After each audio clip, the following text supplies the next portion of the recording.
Bismillahirrahmanirrahim. Assalamualaikum warahmatullahi wabarakatuh. Alhamdulillah, hari ini kita akan meneruskan mata pelajaran Tauhid dengan pelajaran 10 yang bertajuk beriman kepada kitab-kitab. Okey, ini merupakan rukun iman yang ketiga. Kita dah belajar 2 rukun iman, termasuk hari ini 3 rukun iman. Okey. Tengok dulu apa itu kitab. Pengertian kitab.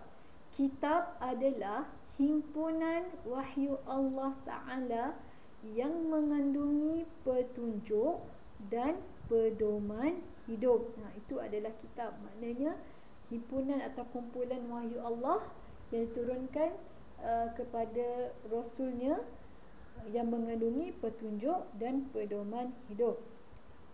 Okey, dalil nakli. Dalil yang menunjukkan bahawa kita wajib beriman kepada kitab-kitab Allah sebagaimana firman Allah, kullun amana billahi wa malaikatihi wa kutubih. Surah Al-Baqarah ayat 285 yang membawa maksud semuanya beriman kepada Allah Ta'ala dan malaikat-malaikatnya dan kitab-kitabnya.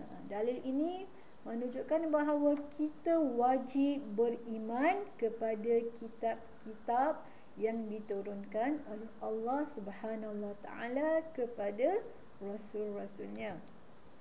Okey, 10.3 nama-nama kitab serta Rasulnya.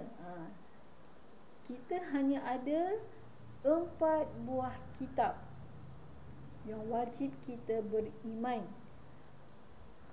Jika ada orang yang menyatakan ada lagi satu kitab yang menyatakan daripada wahyu Allah, itu merupakan tidak benar.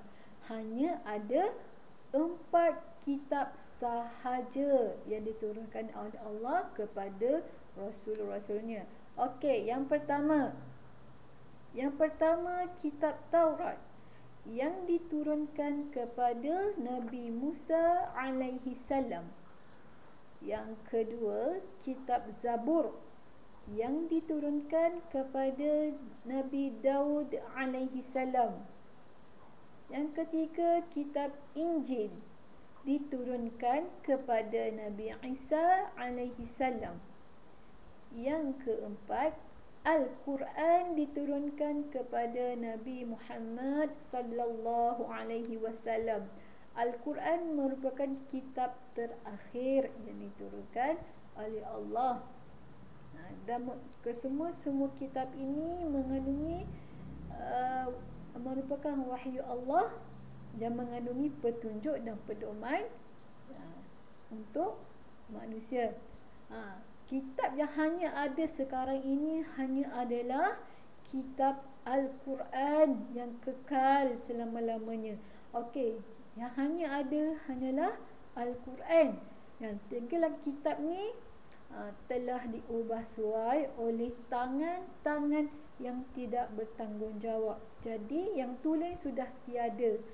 Sekarang ni hanya ada kitab Al-Quran.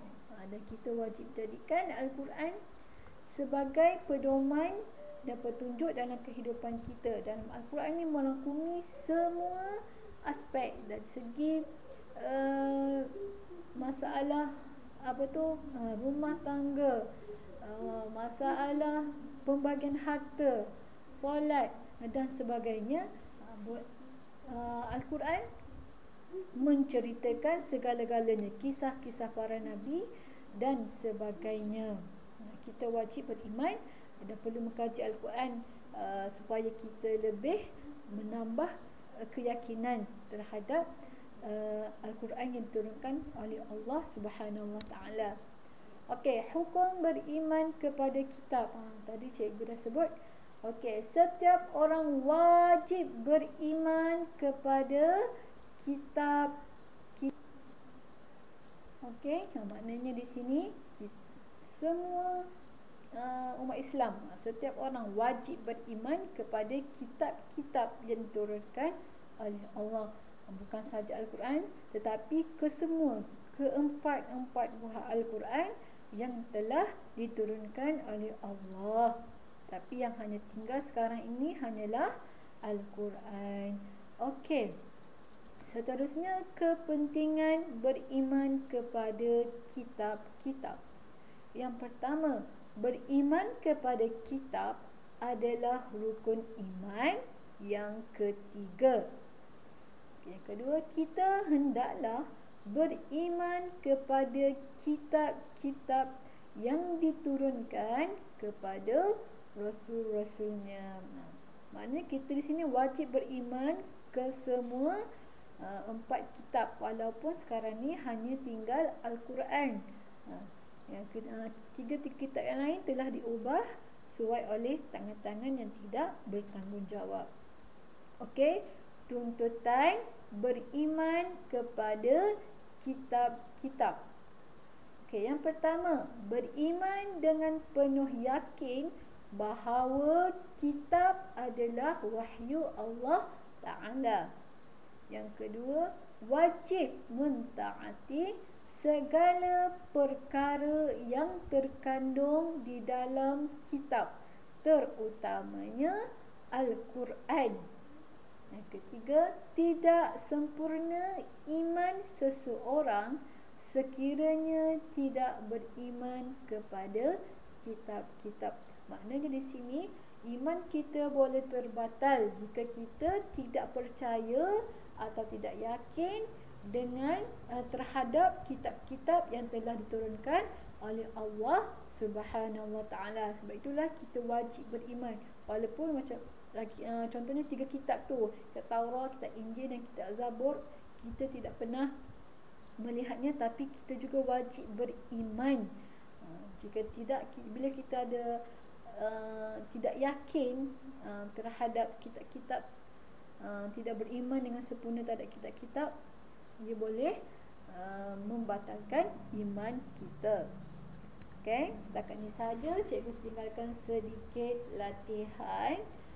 Tuliskan nama-nama kitab yang diturunkan oleh Allah serta nama-nama nabi yang cikgu ulang. Okey, hanya satu latihan saja. Cikgu ulang, nama-nama kitab yang diturunkan oleh Allah serta rasul yang menerimanya. Okey, contohnya kitab Zabur, nabi mana yang menerimanya. Okey, setakat ini saja. Sekian, terima kasih. Selamat belajar semua. Assalamualaikum warahmatullahi wabarakatuh.